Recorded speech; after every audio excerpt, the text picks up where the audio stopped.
Tokyo यहाँ से 100-110 kilometre है। सोचो वहाँ से भी माउंट फूजी दिख जाता है।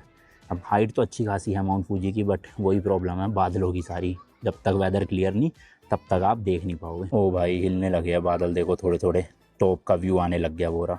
दिख रहा है यही है माउंट फूजी पूरा, बट हल्का ही दिख रहा है, अभी पूरी तरह से बादल गए ही नहीं। जब ये पूरे चले जाएंगे तो सोचो क्या क्रेजी व्यू आएगा। कर ही लेता हूँ भाई 20-25 मिनट वेट, लग रहा है बादल थोड़े ना हिल रहे हैं तो व्यू आ जाएगा सही। तो यार काफ़ी देर वेट करने के बाद भी कुछ फ़ायदा हुआ नहीं, क्योंकि थोड़े से बादल हटते हैं व्यू दिखता है, इतने में और बादल आ जाते हैं उनको ढक देते हैं फिर, तो फ़ायदा हो नहीं रहा है।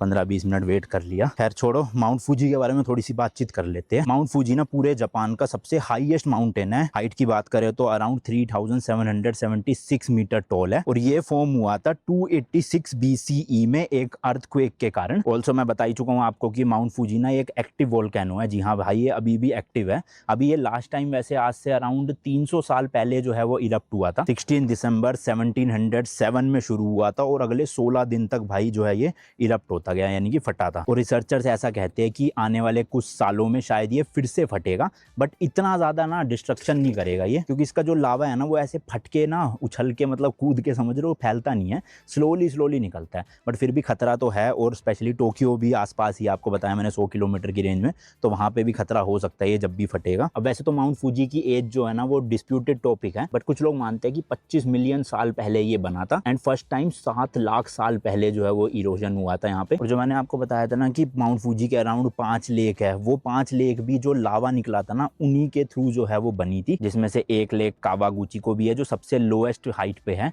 और सेकंड लार्जेस्ट है। अच्छा, जब आप जापानीज लोगों से बात करोगे तो ज्यादातर जापानीज लोग यही कहेंगे कि माउंट फूजी जो है वो सभी लोगों को बिलोंग करता है, बट एक्चुअल में सच्चाई ये है कि माउंट फूजी का जो 3360 मीटर से ऊपर का एरिया है ना वो एक प्राइवेट आइलैंड है। जी हाँ भाई, प्राइवेट जगह है वो, क्योंकि फूजिसन होंगू करके एक कंपनी है जिनके अंडर में काफी सारे टेम्पल्स आते हैं पूरे जापान में, तो उनको ना ये वाला जो एरिया है डोनेट किया गया था, और वो भी 1606 में, कई 100 साल पहले। हालांकि उसके बाद 1871 में ना माउंट फूजी को नेशनलाइज कर दिया गया था। फिर उसके बाद केस वेस चला कई साल, और उस केस के नतीजे 2004 में ये जो लैंड है वापिस से जो कंपनी थी उनको रिटर्न कर दी गई थी। इसके अलावा आप नीचे से तो माउंट फूजी को देख ही सकते हो, बट आप भाई इसमें ना क्लाइंबिंग भी कर सकते हो। जी हाँ, आप माउंट फूजी के टॉप पे भी जा सकते हो, बट ये सिर्फ जुलाई और अगस्त में ही जो है वो पॉसिबल होता है।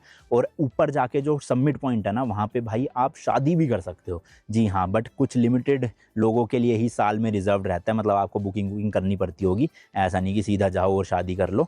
बट हाँ, पॉसिबल है नॉर्मल लोगों के लिए वहाँ शादी करना। सोचो कितनी कूल चीज़ होगी ना, माउंट फूजी के टॉप पे आप ट्रैकिंग करके जा रहे हो अपने रिश्ते